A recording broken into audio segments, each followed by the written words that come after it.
Okay, here we are. Um, I got about 8 hours into this project here. When I got it, I checked, I did the bubble test. Didn't have any bubbles coming up, but just to be on the safe side, I wanted to reseal it so I wouldn't have to worry about it 20 years down the road.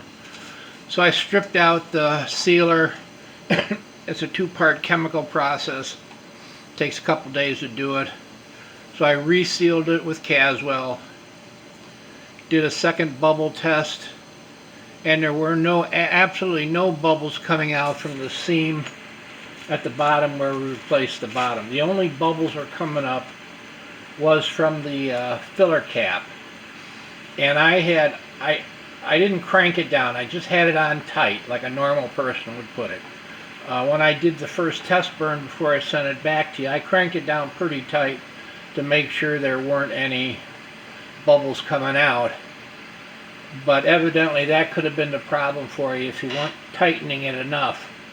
But what I did just to make sure it wouldn't be an issue was I took the old lead gasket out of the filler cap. I put in one of the new fuel-proof rubber gaskets so you can get that nice and tight without having to crank it down.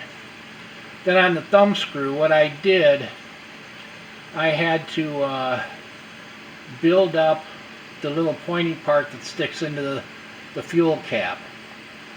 So I did that with tinning flux and silver solder tin just to build it up, then cranked it down to seat it, and now there is no issue with it bubbling out at all.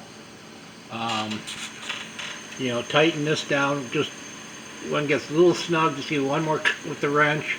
This, you still really got to tighten that, but I wouldn't put pliers on it.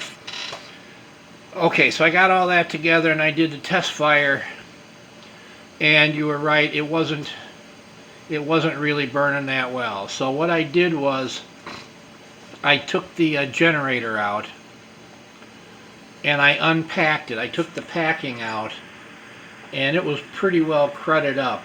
I got a hunch it was from that kerosene.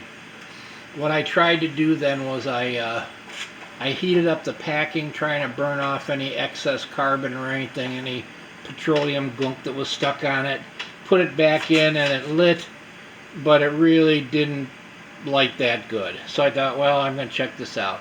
So I put a new generator in just to see how it would burn with a generator I knew was okay, and it was nice and bright. So what I did was I took your generator, took it apart again, unpacked it. I pushed the packing out and I repacked it with rock wool, and here we go. It's burning good and bright. This is the way it should be burning. I think you'll be happy with it. I'm going to have to invoice you on some of the work, but a lot of it I'm just writing off as customer service, so I'll send an invoice along when I'm ready to ship it out to you.